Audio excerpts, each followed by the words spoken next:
पुंडलीकवरदा हरिविठ्ठल श्री ज्ञानदेव तुकाराम सद्गुरु समर्थ त्र्यंबकानंद महाराज की जय। माऊली ज्ञानेश्वर महाराज की जय।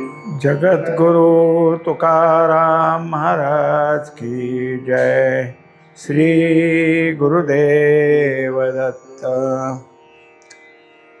श्री तुकाराम महाराजांची गाथा, अभंग क्रमांक 191। एक नेणता नाडली, एक जाणीवेची भुली, बोलोणेणे मुके, वेडे वाचाळ काय निके, दोही सवा नाड, विहीर एकीकडे आड, तुका म्हणे कर्म, तुझे कळोनेदी वर्म। अभंग 4 चरणाचा असून अभंगात जगराहाटीत काय चाललं आहे आणि कोणत्या गोष्टीकडं आपण लक्ष द्यावं, काय महत्त्वाचं समजावं, असं तुकोबाराय इथं शिकवतात। कसं चाललंय तर 1-2 भाग दाखवले। एक भाग कसा आहे आणि दुसरा भाग कसा आहे तेही दाखवले। एक नेणता नाडली म्हणजे एक कोण दाखवलं तर अशी काही आहेत की त्यांच्याकडं न कळणे, न कळणं म्हणजे नेणता। तर न कळणं काय तर अज्ञान आहे। अज्ञानामुळं परमात्मा कळाला नाही, परमात्मा कसा प्राप्त करून घ्यावा याचं साधन कळलं नाही, आणि अज्ञानामुळं संतावर विश्वास बसला नाही। म्हणून ते जे काही आहेत ते त्यांच्याच अज्ञानात फसलेले आहेत। आता ते दुसऱ्याच्या का उपयोगी लागतील? कारण स्वतःचंच अज्ञान, त्यात झालेली आपली स्वतःची फसवणूक, आपणच आपल्या हाताने घेतलेलं गुंतवून, म्हणजे ते गुंतवणूक, हे दोन्ही जसं गुंतलो या संसारे, त्याच्यामध्ये जसं तो गुंतून पडतो आणि त्यातनं त्याला कसं निघावं कळत नाही। तुकोबाराय सांगतात की संसार सिंधू बहुदुस्तर, नुल्लंघविता नुल्लंघवे पार, बहुत वाहविले दूर, नलगेची तीर पैलथडी। हा संसार सिंधू आहे, त्यातनं निघावं कसं या अज्ञानाला कळत नाही। कारण निघण्याकरता ज्ञानाचीच गरज असते, ज्ञानाशिवाय संसार तरून जाता येत नाही। अज्ञानाने तर संसार आपल्या पुढं उभा केला आहे, संसाराचा पाश अज्ञानानं निर्माण केला आहे, आणि अज्ञान कसं त्यातनं काढू देईल त्याला? म्हणून तिथून ते निघत नाहीत आणि संसारात अधिकाधिक फसले जातात। एक जाणीवेची भुली, आता दुसरा प्रकार दाखवला। ते कसे आहेत तर त्यांना आता हे जाणता आलं। काय जाणलं त्यांनी तर परमात्मा आहे, परमात्म्याची सत्ता आहे, परमात्म्याच्या सत्तेतच सगळं काही चालतं, आणि एका परमात्म्याशिवाय दुसरं काही आहे ते सगळं जड आहे, असं त्यांच्या ठिकाणी आणि ज्ञानाची जी काही प्रमेय आहेत ती सगळी त्यांना आता काय झाली, पाठ झालेली। ज्ञानाच्या व्याख्या पाठ झाल्या। ज्ञान म्हणजे काय तर ज्ञान हे परमात्म्याचंच ज्ञान, आत्म्याचंच ज्ञान, त्याला ज्ञान म्हणायचं। आणि असं सांगत केवळ देह कसा आहे हेही सांगतात। म्हणजे मग त्यांना ज्ञानाबद्दल सगळं बोलता येतं, पण ज्ञानाभिमान झाला, अभिमानात गुंतले ते। आता त्यामुळं आम्हालाच कळतं आणि बाकी सगळे न कळतेत। मग एखादी गोष्ट समजून सांगायची झाली तर ही तुम्हाला कळणार नाही, तुम्ही त्याच्या कळून घेणे इतके नाहीत, असं म्हणत असतो तो।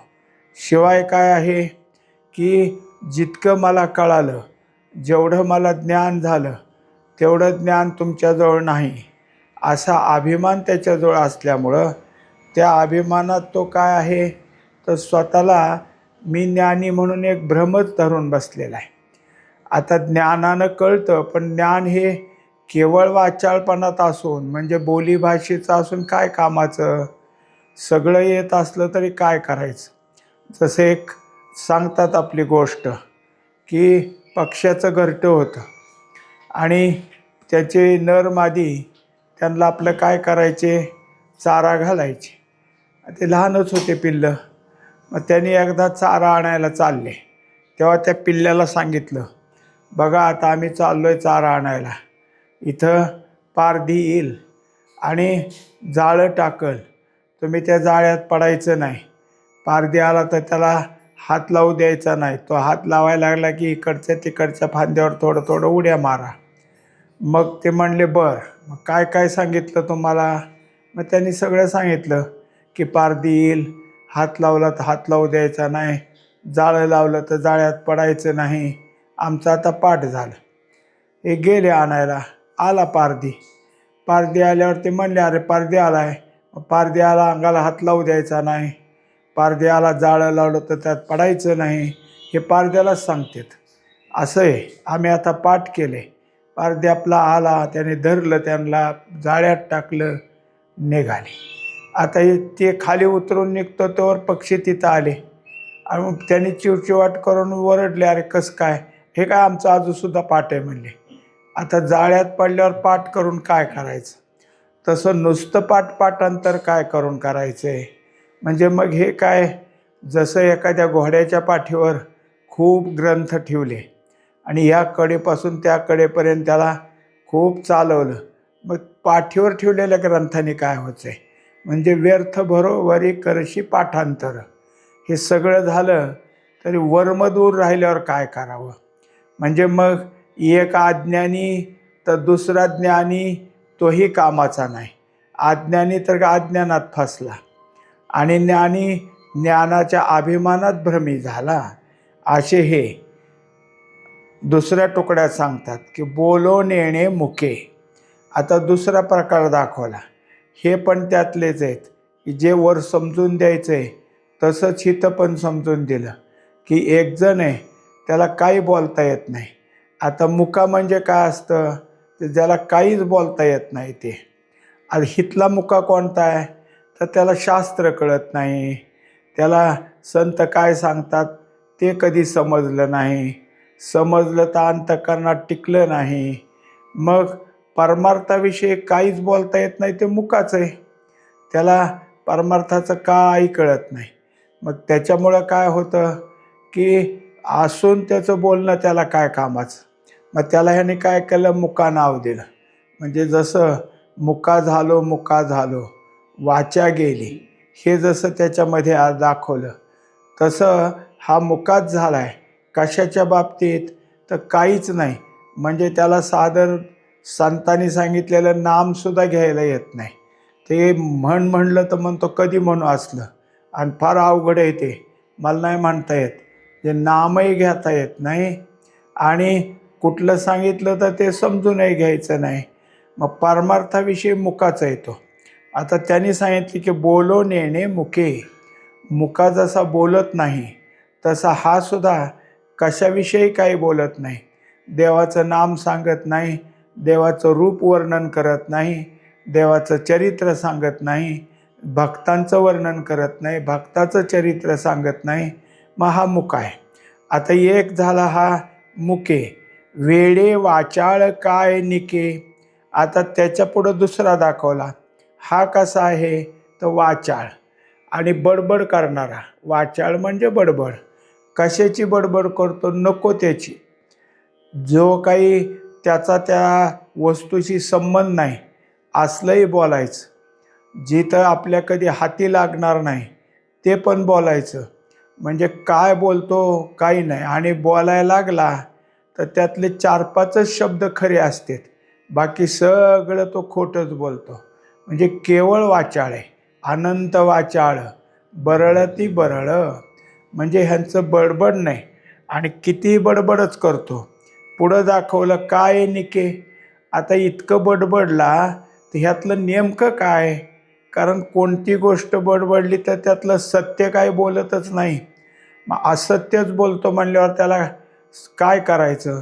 जे काय असेल ते त्याने जर सगळं सांगितलं तरी सत्य बोललेलाच त्यात काय ना, मग घ्यायचं काय? काय निके ह्यातलं घ्यायचं काय? जेवढं काय असेल तेवढं त्याने त्याला काय आहे, खोटं खोटं खोटंच सांगितलं. म्हणून एक कसा आहे तर बोलत नाही म्हणजे मुका आहे. एक कसा आहे इतकं बोलतो की त्याचं बोलण्याला कुठं ताळतंत्र नाही. आपण म्हणतो का नाही की इतका बोलतोय की इतकी त्याची बोलून बोलून जीभ कोरडी पडली की जिभेवर ठेवला तीळ तरी तो तीळ भिजायचा नाही, इतकी जीभ कोरडी पडली. कशानं? तर बोलून बोलून. म्हणून मग घसा खरवटून जीभ कोरडी पडूस्तोवर असे जरी बोलणारे निघाले तरी एकही शब्द त्यांचा खरा नसल तर मग ह्याच्या बोलण्याला काय करायचं आहे? आता दोन दाखवले. अगोदरच्या चरणात कोण दाखवलं? एक अज्ञानी दाखवला, एक ज्ञानी दाखवला. अज्ञानाला काही कळत नाही त्याचा तोच फसला. ज्ञानी या ज्ञानात अभिमानी झाला आणि मला कळतं म्हणून त्यात फसला. आता हा कसा आहे? त्याला काहीच बोलता येत नाही. त्याचं तो काय आहे, हजार शब्द व्यवहारातले बोलेल पण परमार्थाविषयी काही बोलता येत नाही. देव हा शब्दसुद्धा त्याला उच्चारता येत नाही. मग देवाचं बाकीचं तर राहिलंच, नामही म्हणता येत नाही. म्हणून त्याला काय केलं? संतांनी मुका ठरवलं. मग हा काहीच बोलत नाही, हा मुका आहे. आणि दुसरा कसा? इतका बोलतो की कितीही बोलला तरी एकही शब्द खरा नसतो. काय निके? काहीच खरं नाही. इतकं बडबड करून तरी काय करायचं आहे त्याचं? म्हणजे एकंदरीत एक मुक आणि एक वाचाळ, ह्यातला काय कामाचा आपल्या? आपला फायदा होईल किंवा आपल्याला समजून सांगेल असा कोण? अज्ञानी नाही आणि ज्ञानाभिमानी नाही. इथं आता मुकाही नाही आणि इतकं बडबड करणारा तोही कामाचा नाही. दोन्ही सवा नाड, विहीर एकीकडे आड.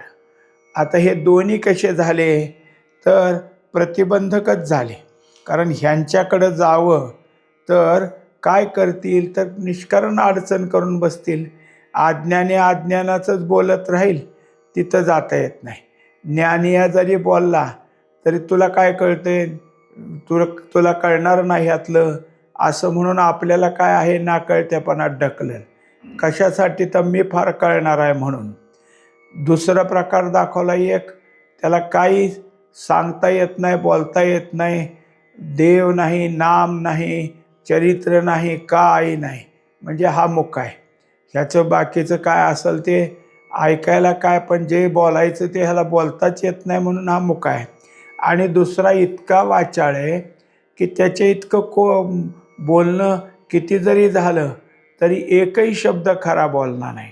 आता हे दोन्ही आपल्याला नडवणारेच झाले. जगात ह्याकडे जावं तरी नडतंय, त्याकडे जावं तरी नडतंय. म्हणून ते म्हणतात दोही सवा नाड. नाड म्हणजे अडचण, नाड म्हणजे आडवं येणं. हे दोघंही कसे आहेत? अडचण करणारेच झाले. मग त्याला उदाहरण दिलं, विहीर एकीकडे आड. म्हणजे एकीकडे विहीर आणि एकीकडे आड आहे.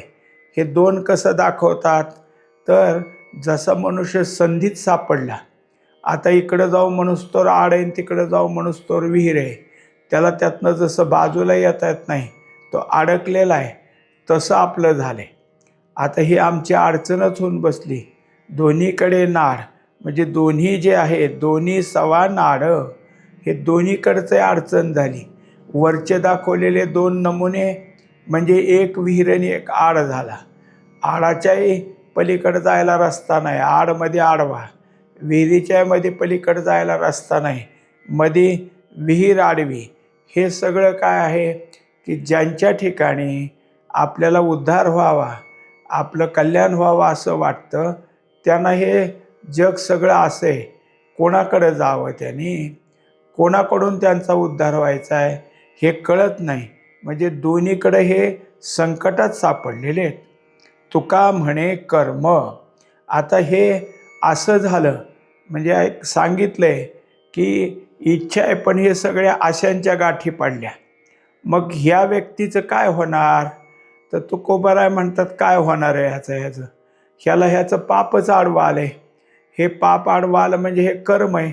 या कर्मामुळं याला काय आहे की कोणीही याच्यातून बाजूला काढेल असा एकही भेटणार नाही.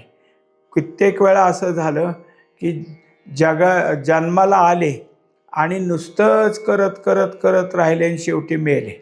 म्हणजे एवढा संसार करायचा, व्याप वाढवायचा, इतका वाढवायचा की ती आपल्याच्याने करणं व्हायचं नाही, इतका व्याप वाढवायचा आणि त्या व्याप करता करता मरून जायचं.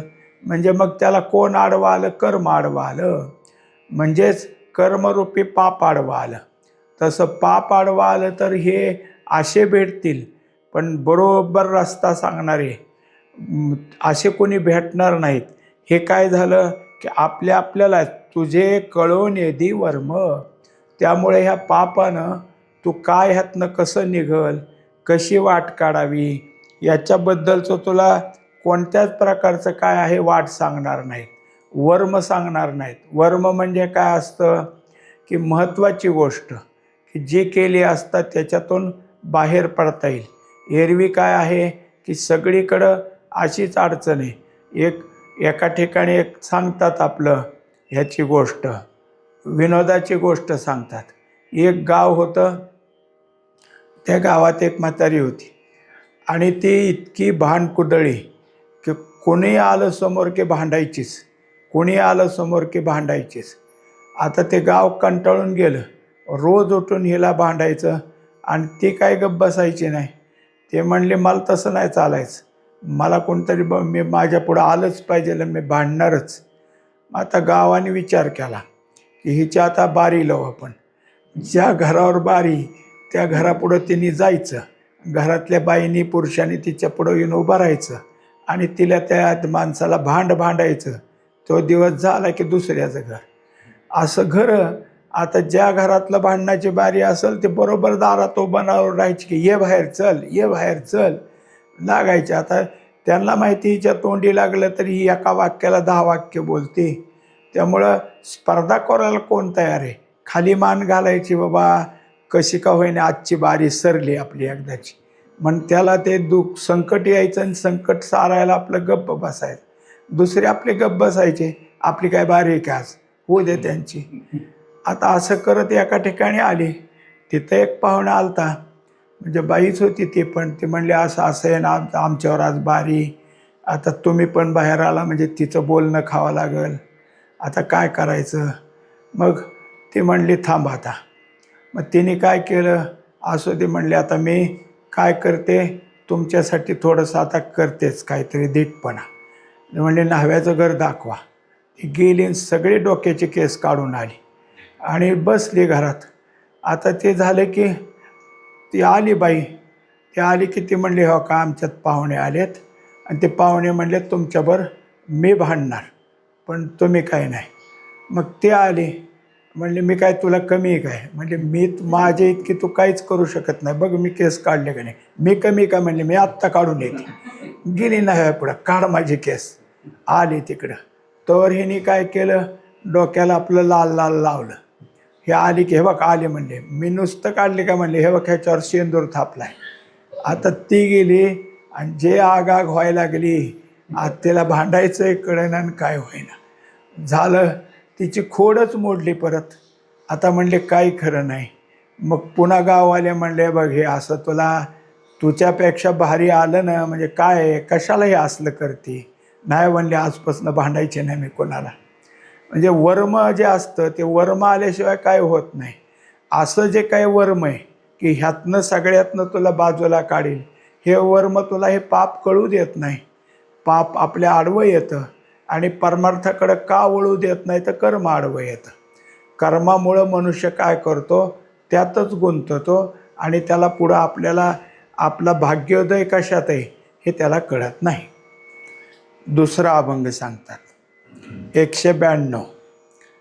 म्हणवितो दास मज एवढीच आस, परिते अंगी नाही वर्म, करी आपुला तू धर्म, बडबडितो तोंडे रीते भावे विन धेंडे, तुका म्हणे बरा दाऊ जाणतो पसारा. या अभंगात भगवंतालाच विनंती केलेली की मला तुझा दास व्हायचं आहे, पण मला काही कळत नाही, मी काय करू? माझी इच्छा तर आहे, पण मला इच्छा पूर्ण करता येत नाही. म्हणून मग सांगितलं की म्हणवितो दास, मी तुझा दास आहे म्हणवतो, पण दास म्हणून मी काय करतो? दासाने काय करावं लागतं? तर दासाने स्वामीला काही करू द्यायचं नसतं. सगळं जर काही असेल तर स्वतःचे स्वतः करायचं असतं. आणि स्वामींनी सांगायच्या अगोदर जो करतो त्याचंच नाव दास. त्यांनी सांगितल्यावर केल्यावर मग काय राहिलं? म्हणजे मग आता काय गरज आहे? म्हणजे त्यांचं मनोगत काय असेल, मनात काय असेल ह्या जाणणारा दास असतो. त्यामुळं तिथं तिथं तो प्रत्येक वेळेला काय करतो, ती सगळी कामं करून ठेवतो आणि प्रत्यक्ष स्वामीला काही करावं लागत नाही. आता देवा तुझा दास म्हटलं तर तुझ्यासाठी मी काय करतोय? मज एवढीच आस. मग दास्यत्व काही कळत नाही. तुमची ये दासीचा दास करून ठेवा. तुकोबारायाने काय केले? मारुतीरायाला विनंती केली की तुम्ही दास आहे, तुमचा दास होऊ द्या मला, कारण भगवंताचा दास होणं हे तुमच्यासारखं जमणार नाही. मग तुमचा दास किंवा तुमचं दास्यत्व करणाऱ्याचं सुद्धा दास्यत्व मी करायला तयार आहे. काय असतं की कोणालाही झालं तर उपजत दास कोणीच नसतो. मग जो कोणी आपल्यापेक्षा वरिष्ठ असतो, ज्येष्ठ बंधू असतो, तो कशी सेवा करतोय त्याचं बघावं लागतं आणि आपण करावं लागतं. आता जर तो सेवा करत असेल, आपण पाहतोय, पण त्याचंच काम आहे ते असं म्हणून आपण सोडून दिलं तर मग आपण कसे दास हो? आपल्या मनात जर असेल तर त्यांनी जे काही केलं आहे ते करण्याचा प्रयत्न आपण करत राहणं हे दास्यत्व शिकणे. पण हे सगळं खरं आहे, माझं एवढीच आस, मला दास होण्याची इच्छा आहे, परिते अंगी नाही वर्म. पण काय करावं नेमकं? दुसऱ्यांनी केल्यावर कळतं, मग हे करायला पाहिजे होतं आपण. दुसरे काही आता बसलेत असे कोणीतरी संत महात्मे, साधू किंवा श्रीगुरू, आणि आपण आपलं येऊन बसलो, आधी पाया पडलो, बसलो. मग तेवढ्यात काय झालं, दुसरा एक जण आला आणि त्याला कळालं की आता गरम होत आहे फार, यांना घाम आलेला दिसतोय. मग त्यांनी काहीतरी घेतलं कपडा वगैरे, लागला वारा घालायला. मग ह्याच्या लक्षात आलं आपण का नाही केले हे, आपण येऊन बसलोय का नाही आधी, आपल्या का लक्षात नाही आलं? म्हणजे एखादी गोष्ट आपल्या गेल्यावर आपण लगी करावी हे जमत नाही, दुसरे करायला लागल्यानंतर मग करायचं आपलं करायला पाहिजे होतं. हे काय झालं? अंगी नाही वर्म. अशी खूण नाही माझ्या ठिकाणी की हे अगोदरच आपण समजून घ्यावं, अगोदरच हे करावं. आता पाहिलं दुसऱ्या दिवशी काय केलं की ते बसले होते आणि ह्या गेला तेव्हा कोणी नव्हतं. घेतलं उपरणे की त्यांना वारा घालायला लागला. आणि ते म्हणले बाहेर थंड वारा सुटला आहे, मलाच म्हणजे थंड वाटते, तू कशाला वारा घालतो? मग म्हणला काल माझं राहिलं होतं वारा घालायचं. इथंही वर्म चुकला. म्हणजे इथं काय त्यावेळेस गरम होतं तेव्हा गरज होती, आता गरम होत नाही, आता उलटं त्यांना पांघरून घालायचं, काही करायचं ते पाहिजे होतं. म्हणजे जेव्हा जे करायला पाहिजे ते न कळणं हे वर्म आहे. आणि का नाही तर अंगी नाही, म्हणजे हे स्वाभाविकपणानं आपल्या ठिकाणी निर्माण होत नाही. परिते अंगी नाही वर्म, करी आपुला तू धर्म. आता एक कर देवा की तू जो आहेस, तू काय कर की तुझ्या ठिकाणी जे काही असेल ते माझ्याजवळचे जे काही पतितपणाचे गुण आहेत ते काढून टाक, आणि मला उद्धाराचे जे गुण आहेत की ज्याला दैवी संपत्ती म्हणतात, ती दैवी संपत्ती माझ्या ठिकाणी वाढावी असं तू कर. कारण जे जे कोणी असतील त्यांच्या ठिकाणी परिवर्तन करणं हा तुझा धर्म आहे आणि त्याप्रमाणे तू कर. आता तो जो काही स्वाभाविकपणा आहे तो तुझा आहे. कधी कधी देवाच्या मनात आलं तर पतिताचा सुद्धा उद्धार करतो. आणि मग तुझ्या जर मनात आलं पतिताचा, जसं आता सांगतात की अहिल्या चुकली आणि चुकली म्हणून तिला गौतमाने शाप दिला. तुला जर काय आहे हे कळत नव्हतं की कोण आहे काय आहे, तर तू आता दगडासारखी झाली, मग तू दगड होऊन राहा. ती शिळा झाली. आता त्या शिळेचा उद्धार करायला शिळेला काय म्हणता येतं का मला उद्धार करा माझा? ती दगडच आहे. राम तिथे गेले आणि रामाने त्या शिळेला पाय लावला, तिचा उद्धार झाला. मग रामाला जसं तिचा उद्धार करावा वाटला, कित्येक ठिकाणी सीता सीता म्हणायचं आणि झाडाला मिठी मारायची, दगडाला मिठी मारायची, एखाद्या जमिनीवर लोळायचं. हे काही नाही, हे उद्धारच केला रामाने. त्या झाडात कोणतरी होतं त्याचा उद्धार केला, दगडात कोणी होतं त्याचा उद्धार केला, त्यांना भेटी दिल्या आणि त्यामुळं त्यांचा उद्धार झाला. आलिंगन घडे मोक्ष सायुज्यता जोडे, म्हणजे ह्यांचं आलिंगनामुळं काय झालं, मोक्षप्राप्ती झाली, सायुज्य प्राप्त झालं. तसं तू तुझा धर्म, तू जो काही पतिताला पावन करतोस ते मला कर. कारण माझं पतितपण, माझी मलाच वर्म समजू देत नाही. माझंच पतित म्हणजे अपवित्र किंवा पाप, हे जे काही माझ्या ठिकाणी आहे ते माझं पाप मला आडवं येतं आहे. तूच जर काही ह्याच्यामध्ये तुझा धर्म पाळलास तर माझा उद्धार होईल. बडबडी तो तोंडे. आता त्याच्या पुढचं दुर्गुण सांगितला. मी काय करतो तर देवाची स्तुती करतो, पण ती स्तुती जरी किती करत असलो तरी काय करावं. आपण सुद्धा आता काय आहे की अभंग पाठ असतात, अभंग म्हणतो, हरिपाठ म्हणतो, हे सगळं खरं आहे, पण ही नुसती बडबडच झाली. हरिपाठ म्हणला काय, अभंग म्हणला काय, अजून काही म्हणला. ह्याला बडबड का म्हटलं, याचं कारण त्याने दिले की भावेवीन धेंडे, भाव नाही ना, नुसतं म्हणून काय करायचं. हरिपाठ म्हणताना भाव आहे का, भाव जागृत झाला आहे का, भावनेने गात आहे का. आणि नुसती बडबड केली तर ते बडबडच झाले. मग हरिपाठ असो नाही तर दुसरं काही वाचत असो, ते काही कामाचं नाही. मग बडबड ही कशी आहे तर रीते तोंड आहे. त्याला दाखवलं की रीते बडबडी तो तोंडे, म्हणजे मोकळं रिकामं तोंड बडबडतं आहे. मग हे रिकामं तोंड काय कामाचं. एक वेळ काय आहे की जोपर्यंत आपल्याला जे काही बोलायचं आहे ते थोडं बोलावं, पण भावनेतलं बोलावं. म्हणजे मग जसं एखाद्या माणसाला आपण बाहेरनं आला आणि त्याला म्हणलं आलात का, तर हे शब्द बरोबर नाही. कारण आलात का म्हणजे बरं झालं तुम्ही, असं नाही. आलात म्हणजे तुम्ही आता ह्याला संकट वाटलं आहे त्याचं येण्याचं, म्हणजे आलात का. आणि असं जर झालं तर आला वय या, असं म्हणलं तर ते प्रेमयुक्त येईल. आलात का म्हणलं तर त्यात प्रेम नाही. म्हणजे कशात भाव आहे कशात भाव नाही, हे काय आहे की बडबडी पाठीमागं असतं. जे तुम्ही बोलताय त्याच्यामागं भाव असला तर ते बोलणं कामाचं. मग त्याच्याकरता हे नुसतं जे काही बोलणं आहे ते बोलणं कसं झालं तर आपण बोलतो ना, आपल्याला कळतं हे मोठेपणा आहे. धेंडे म्हणजे मोठेपणा आहे. तुमच्या ठिकाणी मोठेपणानं बोलत जरी असला तर भाव नाही ना. मग जो काही आता कित्येक वेळेला आपण पाहतो, कीर्तनकार असो, प्रवचनकार असो, दुसऱ्याला शिकवतो, तुम्ही आता असं करा, तुम्ही ते हे केलं पाहिजे, तुम्ही करत नाही, ज्याने त्याने आपल्या असं करावं. म्हणजे हे सगळं सांगता खरं, पण तुम्ही काय करता.